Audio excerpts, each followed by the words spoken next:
Bulletin की शुरुआत करेंगे। एक बार फिर से कोरोना के बाद नए मेहमान की एंट्री हो गई है जिसे बुलाया नहीं गया। बात हम टिड्डियों की कर रहे हैं। भारत में 27 साल बाद टिड्डियों का सबसे बड़ा हमला हुआ है। पाकिस्तान से 11 अप्रैल को भारत में टिड्डियों का दल दाखिल हुआ और 9 राज्यों में खतरा पैदा कर दिया। राजस्थान, पंजाब, हरियाणा, मध्य प्रदेश, गुजरात, महाराष्ट्र, तमिलनाडु, छत्तीसगढ़ और पश्चिम बंगाल ये 9 राज्य हैं जहां पर इस वक्त टिड्डी दल खतरा बनकर मंडरा रहा है। केंद्र सरकार के टिड्डी चेतावनी संगठन LWO के मुताबिक टिड्डियां राजस्थान, मध्य प्रदेश, गुजरात और महाराष्ट्र में 303 जगहों पर 47 हेक्टेयर से ज्यादा फसल को अब तक चट कर चुकी है।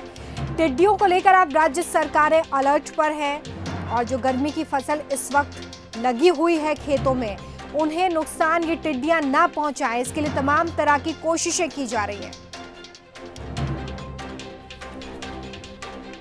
चलिए सीधे हम रुक कर रहे हैं न्यूज रूम का। हमारे साथ विशेष संवाददाता विजय मांडगे लाइव जुड़ चुके हैं। विजय जी, कोरोना काल में किसान पर ये दोहरी मार है। जिस तरह से टिड्डियों का टेरर बढ़ रहा है, क्या इसकी ग्राउंड रिपोर्ट है? किस तरह से राज्य सरकारें जो इस वक्त तैयारी कर रही है इससे निपटने के लिए, डिटेल में बताइए।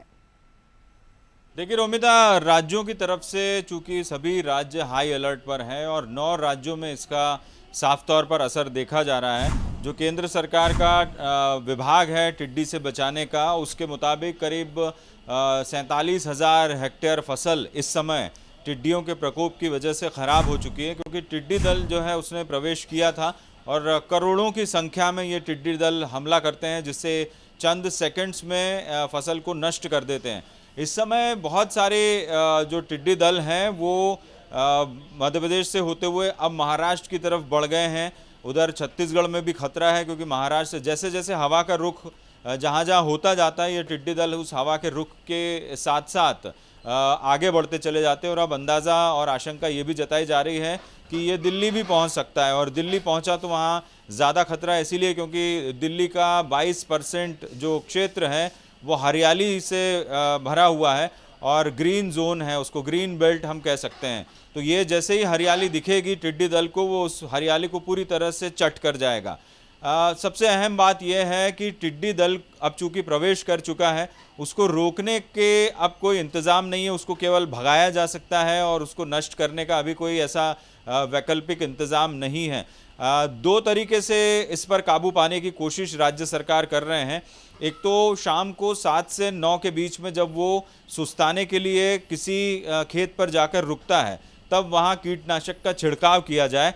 और दूसरा, सवेरे 3 से 5 बजे के बीच में जब टिड्डी दल सक्रिय होता है, तब उसे या तो वहाँ से भगाने के लिए थाली और जो तमाम शोर किया जाता है, डीजे तक बजाए जा रहे हैं कई राज्यों में, तो वो इंतज़ाम किए जा रहे हैं। यानी 2 ही केवल विकल्प है। एक तो कीटनाशक का छिड़काव करें, यदि कीटनाशक नहीं तो फायर ब्रिगेड की मदद से तेज़ बौछार पानी की उस टिड्डी दल पर फेंकी जाए, जिससे वो आगे बढ़ जाए। उससे पूरी तरह से नष्ट करने के लिए अभी कोई इंतज़ाम नहीं है। केवल राज्य जो है एक जगह से दूसरी जगह उसे भगाने की कोशिश कर रहे हैं। उत्तर प्रदेश के 13 ज़िलों पर इसका साफ तौर पर खतरा जो है मंडरा रहा है। तो इस तरह से मध्य प्रदेश के आधा दर्जन से ज़्यादा ज़िले प्रभावित हो चुके हैं और हमने लगातार जो है वो खबरें आ रही है कि मध्य प्रदेश में किस तरह से आगे बढ़ रहा है टिड्डी दल। तो 9 राज्य प्रभावित है, बचाव का कोई खास इंतज़ाम नहीं है और 27 साल बाद ये बहुत बड़ा हमला है टिड्डियों का जो भारत पर हुआ है। मॉनसून से पहले इस टिड्डी के दल को ख़त्म करना बेहद ज़रूरी, क्योंकि खरीफ फसल की जब बुआई हो जाएगी तब उसके बाद यदि वो फसल थोड़ी सी भी उगना शुरू होगी, तब टिड्डी यदि हमला करेंगे तो किसानों के लिए बहुत बड़ा नुकसान है। तो एक बड़ा खतरा कोरोना का संक्रमण का खतरा तो है ही, कोरोना वायरस का खतरा है, उससे कहीं ज़्यादा खतरा राज्य सरकारों को ये फेस करना पड़ेगा, क्योंकि किसान की फसल खराब हुई तो आप अंदाज़ा लगा सकती है रोमिता कि क्या हालात बनेंगे। बिल्कुल, और इसलिए हम कह रहे हैं कि कोरोना संकट काल में ये अन्नदाताओं पर दोहरी मार है, क्योंकि टिड्डियां उनकी फसलों को नुकसान पहुंचा रही हैं। जिस तरह से विजय जी बता रहे थे कि राजस्थान और इसके अलावा जो 9 राज्य हैं वहां पर किस तरीके से इस वक्त टिड्डी ने अपना आतंक मचा रखा है। मध्य प्रदेश के बारे में आपको बताएं तो 16 से 17 ऐसे जिले हैं जहां पर इन टिड्डियों ने अपनी दस्तक दे दी है और अब दिल्ली पहुंचने की भी इसकी आशंका जताई जा रही है। देखना होगा कि अब आने वाले समय में इस पर किस तरीके से ब्रेक लगाया जाता है, वरना एक बड़ा नुकसान किसानों को इसको लेकर हो सकता है। बहुत शुक्रिया विजय जी हमारे साथ जुड़ने के लिए।